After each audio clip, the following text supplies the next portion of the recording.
நீண்ட ஆயுளோடும் நல்ல சுகத்தோடும் மனம் நிறைந்த மகிழ்ச்சியோடும் எப்பொழுதும் இன்பமாய் இருக்க கடவுளை பிரார்த்திக்கொண்டு தெய்வீக களஞ்சியம் சேனலுக்கு உங்களை அன்போடு வரவேற்கிறேன். ஆன்மீக அன்பர்கள் அனைவருக்கும் என் பணிவான வணக்கத்தை சொல்லிக்கொண்டு இந்த பதிவினை தொடங்கலாம் வாங்க. நம்ம சேனல் இப்போ தான் ஃபஸ்ட் டைம் பார்க்குறீங்கன்னா ப்ளீஸ் சப்ஸ்கிரைப் பண்ணிக்கோங்க. நான் போடுற பதிவுகள் உடனுக்குடன் உங்களை வந்து சேரும். அதன் மூலம் நீங்கள் கேட்டு பயன்பெறுவீர்கள். இன்றைக்கி எதை பற்றி தெரிஞ்சுக்க போகிறன்றது பார்த்தீங்கன்னா நாக சதுர்த்தி, கருட பஞ்சமி. அன்னைக்கு வந்து பார்த்திங்கன்னா வளர்ப்பிறை வராகி அம்மனுடைய பஞ்சமியும் வருது. அன்னைக்கு என்ன செய்யணும், என்ன செய்யக்கூடாது, விரதத்துக்கான பலன்கள், அதுக்கப்புறம் தலைமுறையாய் வரக்கூடிய சாபத்திலிருந்து விமோச்சனம் கிடைக்கக்கூடிய பூஜை முறை பற்றி தெளிவாக தெரிஞ்சுக்கலாம். வாங்க வீடியோக்குள்ளே போகலாம். ஆடி அமாவாசைக்கு பிறகு வரும் வளர்பிறை சதுர்த்தியில் நாக சதுர்த்தியும் அதற்கு மறுநாள் கருட பஞ்சமி விரதம் கடைபிடிக்கப்படுகின்றன. இந்த விரதம் நாகதோஷம் அல்லது சர்ப்பதோஷத்தில் இருந்து விடுபட கடைபிடிக்கப்படும் மிக முக்கியமான விரதமாகும். இந்த நாளில் நாகதேவதை கருடாழ்வார் 2 தெய்வங்களையும் வழிபடுவதால் அனைத்து விதமான தோஷங்கள் பாவங்கள் விலகும். ஆடி மாதம் வளர்பிறை நாக சதுர்த்தியில் விரதம் இருந்தால் தங்கள் கணவரின் நலனுக்காகவும் பிள்ளைகளின் நலனுக்காகவும் பெண்கள் மேற்கொள்ளும் விரதம். நாக சதுர்த்தி அன்று காலை விரதம் இருந்து பாம்பு புற்றுக்கு பால் ஊற்றி துள்ளுமாவு படைத்து பிரார்த்தனை செய்வார்கள். கடக நட்சத்திரத்தில் இருக்கும் சந்திரன் மகம் மற்றும் பூர நட்சத்திரத்தில் ஆடி அமாவாசைக்கு பிறகு வரும் வளர்பிறையில் வரும் நாக சதுர்த்தி என்பது நாகர்களை வழிபடுவதற்கும் கருட பஞ்சமி என்பது கருடனை வழிபடுவதற்கும் உரிய நாளாக கருதப்படுகின்றது. நாக சதுர்த்தி மற்றும் கருட பஞ்சமியில் குறிப்பாக யார் விரதம் இருக்கலாம், எல்லாருமே இருக்கலாம். ஆனால் இந்த பிரச்சனை இருக்கிறவங்க கண்டிப்பாக இந்த விரதம் இருந்தால் அதற்கான பலன்கள் வந்து அதிகம் என்று சொல்கிறாங்க. அது என்னென்ன பிரச்சனைன்றது பார்க்கலாம். குடும்பத்தில் பிரச்சனை, வழக்குகள், கண் திருஷ்டி, தீய சக்திகள் வீட்டில் இருப்பது போல் தெரிந்தால், கெட்ட கனவு அடிக்கடி வர்றதுனால, கணவன் மனைவிக்குள்ள ஒற்றுமை இல்லாத இருக்கிறது, திருமண தடை, குழந்தை பிறப்பில் தடை, நாகதோஷம், தலைமுறை சாபத்தால் அவதிப்படுபவர்கள், இது போன்ற பிரச்சனைகள் இருப்பவர்கள் நாக சதுர்த்தி மற்றும் கருட பஞ்சமி என்று விரதம் இருந்து புற்றுக்கு பால் வார்த்தால் தலைமுறையாய் இருக்கக்கூடிய சாபங்கள் அனைத்தும் நீங்கும் என்பது ஐதீகம்.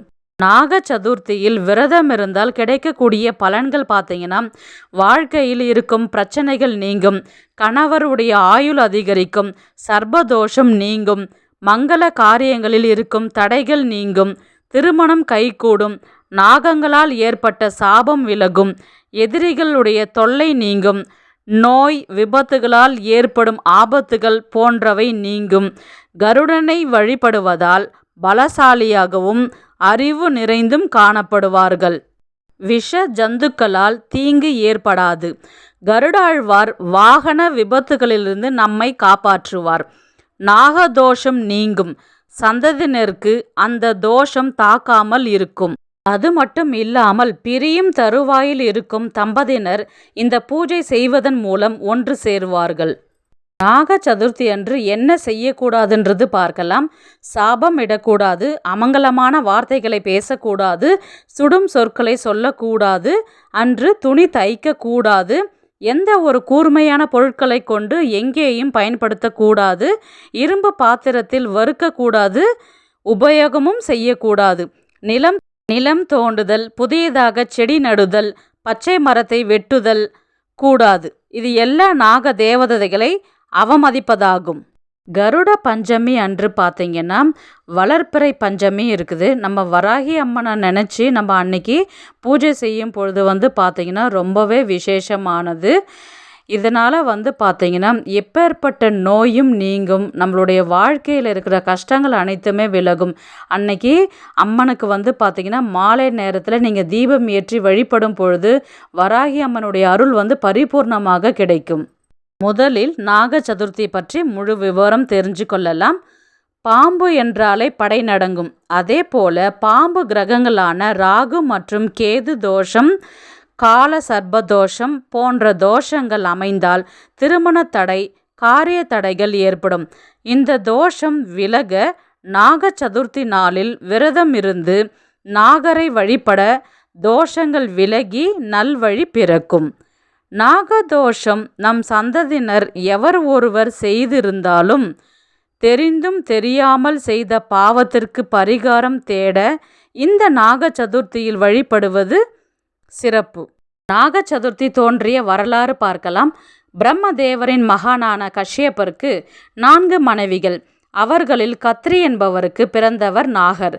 தாய் சொல்லை கேட்காததால் தீயில் விழுந்து இறக்கும்படி தாய் கத்ரி சாபமிட்டாள்.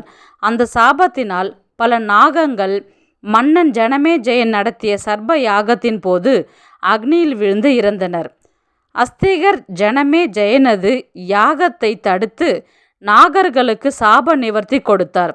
அவ்வாறு நாகர்கள் சாப விமோசனம் பெற்ற நாள்தான் நாக சதுர்த்தி. நாக சதுர்த்தி திதி தொடங்கும் நாள் பார்த்தீங்கன்னா 27ஆம் தேதி ஞாயிற்றுக்கிழமை இரவு 10:42 மணிக்கு தொடங்கி முடியும் நாள் பார்த்தீங்கன்னா ஜூலை 28ஆம் தேதி திங்கட்கிழமை இரவு 11:24 மணிக்கு முடிகின்றது. புற்றுக்கு பால் வார்க்கும் நேரம் பார்த்தீங்கன்னா ராகு காலத்தில் தான் நம்ம பால் ஊற்றணும். திங்கட்கிழமை காலை 7:31 மணியிலிருந்து 9 மணி வரை ராகு காலம் உள்ளது. அந்த நேரத்தை நீங்கள் பயன்படுத்தி புற்றுக்கு பால் வார்க்கலாம்.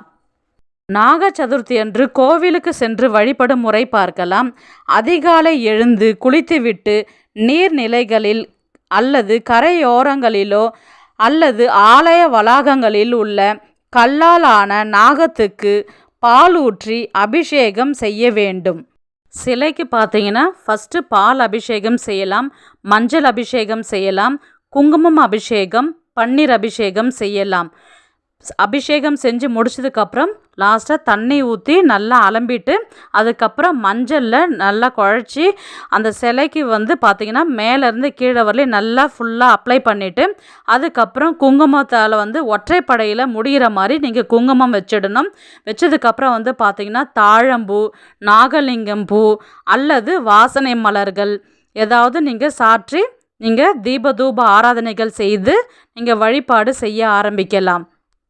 நைவேத்தியம் பார்த்தீங்கன்னா வெல்லம் சேர்த்த எள்ளு பொடி, முளை கட்டிய பச்சை பயிறு, பசும்பால், துள்ளு மாவு உங்ககிட்ட எது இருக்குதோ அன்னைக்கு ஏதாவது ஒன்று கோவிலில் இருக்கிற நாகத்துக்கு நீங்கள் நைவேத்தியம் ஏதாவது ஒன்று செஞ்சு வச்சுட்டு அதனுடன் வெற்றிலை பாக்கு பழம் சமர்ப்பித்து தீபதூப ஆராதனைகள் செய்து பூஜையை நிறைவு செய்யலாம்.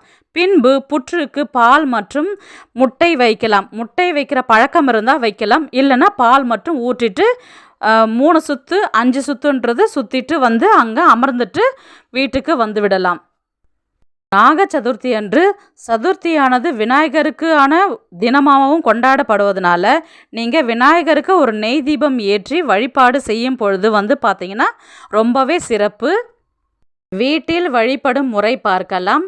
நாக சதுர்த்தி அன்று வீட்டில் பார்த்தீங்கன்னா பூஜை அறையெல்லாம் ரொம்ப சுத்தம் பண்ணிவிட்டு மஞ்சள் குங்குமம் எல்லா ஃபோட்டோஸ்க்கெல்லாம் வச்சுட்டு வாசனை மலர்களை சாற்றி பிறகு சர்ப்ப உருவங்கள் மஞ்சள் தூளில் மஞ்சள் பொடியில் வரைவாங்க. எங்கே வரைவாங்கன்றது பார்த்தீங்கன்னா வீட்டிற்கு வெளியில் தான் இடத்த சுத்தம் பண்ணிவிட்டு அங்கே வரைகிற பழக்கமும் இருக்குது. ஒரு சிலருக்கு நிலக்கதவுல வரைகிற பழக்கமும் இருக்குது. உங்கள் குடும்பத்தில் எது வழக்கமோ அதை நீங்கள் அந்த முறையை பின்பற்றிக்கலாம். ஒரு சிலர் சர்ப்ப உருவங்கள் வைத்து அபிஷேகம் செய்வார்கள். பிறகு மஞ்சள் குங்குமம் வைத்து பூஜையை செய்யலாம். சிலை இல்லாதவர்கள் வீட்டில் இருக்கும் தெய்வ படங்களில் நாகம் இடம்பெற்றிருக்கும் அந்த படத்திற்கு பூஜை செய்யலாம். நெய்வேத்தியம் வெல்லம் சேர்த்த எள்ளு பொடி, முளை கட்டிய பச்சை பயிர், பசும்பால், துளுமாவு இதில் ஏதாவது ஒன்று ரெடி பண்ணலாம், இல்லை எல்லாமே ரெடி பண்ணி வைக்கலாம். அது உங்களுடைய விருப்பம். அதன் பிறகு தீபதூப ஆராதனைகள் செய்து பூஜையை நிறைவு செய்து கொள்ளலாம். அன்று நாகர் மந்திரமான காயத்ரி மந்திரம் நான் ஸ்க்ரீனில் கொடுத்து விட்றேன். நீங்கள் அதை பார்த்து கூட பூஜை செய்யும்பொழுது சொல்லலாம். கருட பஞ்சமி பற்றி பார்க்கலாம். கருடாழ்வார் பெரிய திருவடி எனவும் பட்சிகளுக்கெல்லாம் தலைவன் என்றும் போற்றப்படுகின்றான். கருட பஞ்சமி தோன்றிய வரலாறு பார்க்கலாம். புராணங்களின்படி பிரம்மதேவரின் மகனான காஷ்யபர் முனிவருக்கு கத்ரு மற்றும் வினிதா என்ற சகோதரிகள் 2 மனைவிகளாக இருந்தனர். கத்ரு 1000 பாம்புகளை பெற்றெடுத்தாள்.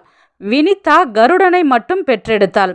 கருடன் ஒரு கழுகின் கொக்கு கொண்ட வெள்ளை முகம், தங்க உடல், பெரிய சிவப்பு இறக்கைகள் மற்றும் அவரது தலையில் கிரீடம் அணிந்து ஒரு வலுவான ஆளுமை கொண்ட ஒருவராக விவரிக்கப்படுகிறார். ஒரு முறை கத்ரு வினிதா இருவரும் கடல் கலக்கும் பொழுது கிடைத்த 7 தலைகள் கொண்ட குதிரையான உஜைஸ்வரனின் வால் நிறத்தை வைத்து பந்தயம் கட்டுகிறார்கள். 1000 பாம்புகளுக்கு தாயான கத்ரு அதன் நிறம் கருப்பு என்றும், கருடனின் தாயான வினிதா அதன் நிறம் வெள்ளை என்றும் கூறுகின்றார்கள். பந்தயத்தில் தோல்வியடைந்தவர்கள் மற்றவருக்கு சேவை செய்ய வேண்டும் என்பதே பந்தயம். கத்ரு தன் மகன்களான நாகர்களை உஜ்ஜேஸ்வரனின் வாலில் தொங்க சொல்கிறார். இதனால் குதிரையின் வெள்ளைக்கதை கருப்பாக மாறியது. வினிதாவும் கருடன் பந்தயத்தில் தோற்கிறார்கள். கத்ருவிற்கும் அவர் மகன்களுக்கும் இவர்களுக்கு அடிமையானார்கள். அதை பயன்படுத்தி வினிதாவையும் கருடனையும் தவறாக நடத்தினார்கள். கோரிக்கையின் பேரில் நாகர்கள் கருடன் மற்றும் அவரது தாயாரை அமிர்தம் எடுத்து வந்து கொடுத்தால் விடுவிப்பதாக கூறினார்கள். அமிர்தம் இந்திரனுக்கு சொந்தமானது. கருடன் இந்திரனிடமிருந்து அமிர்தத்தின் பானையை திருடி தன்னையும் தனது தாயையும் அவர்கள் கட்டுப்பாட்டிலிருந்து விடுவித்தார்.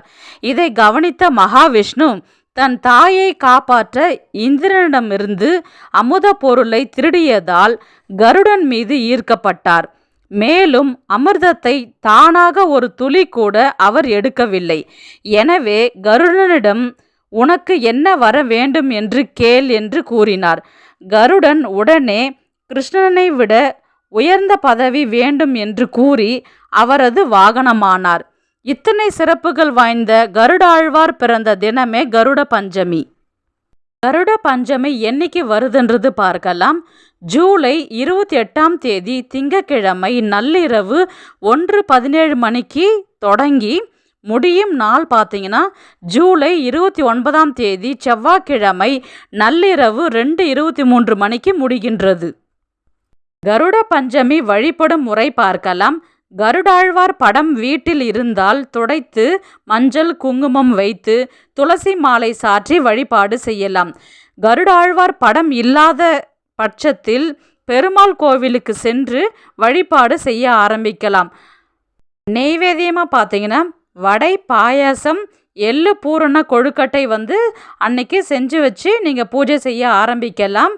அன்னைக்கு பூஜையெல்லாம் செஞ்சு முடிச்சதுக்கப்புறம் கருடனுடைய காயத்ரி மந்திரம் இருக்குது. அதை நான் ஸ்க்ரீனில் கொடுத்து விட்றேன். அதை பார்த்து நீங்கள் தெரிஞ்சுக்கிட்டு அதுக்கப்புறம் நீங்கள் சொல்ல ஆரம்பிக்கலாம். அதன் பிறகு வெற்றிலை பாக்கு, பூ, பழம் வைத்து நீங்கள் தீபதூப ஆராதனைகள் செய்து பூஜையை நிறைவு செய்து கொள்ளலாம். கோவிலுக்கு சென்று வழிபடும் முறை பார்க்கலாம். நம்ம கருடனுக்கு ஃபஸ்ட்டு போயிட்டு நம்ம துளசி மாலை போட்டு பூ சாத்திட்டு அதுக்கப்புறம் நெய் தீபம் ஒன்று ஏற்றி நெய்வேத்தியமாக பார்த்திங்கன்னா கல்கண்டு நெய்வேத்தியமாக சமர்ப்பிட்டுட்டு அதுக்கப்புறம் பார்த்திங்கன்னா பெருமாள் பார்த்து நமஸ்காரம் பண்ணிவிட்டு அதுக்கப்புறம் நீங்கள் உங்களுடைய வேண்டுதல்களை நிறைவேறு செய்து கொள்ளலாம். நாகதோஷம் இருப்பவர்கள் முதல் நாள் நாக சதுர்த்தியில் விரதம் இருந்து நாகரை குளிரச் செய்து அடுத்த நாள் கருடாழ்வாரை வழிபாடு செய்தால் உங்கள் தோஷங்கள் அனைத்தும் பரிபூர்ணமாக விலகும் என்பது ஐதீகம். இந்த வீடியோ உங்களுக்கு பிடிச்சிருக்குன்னு நினைக்கிறேன்.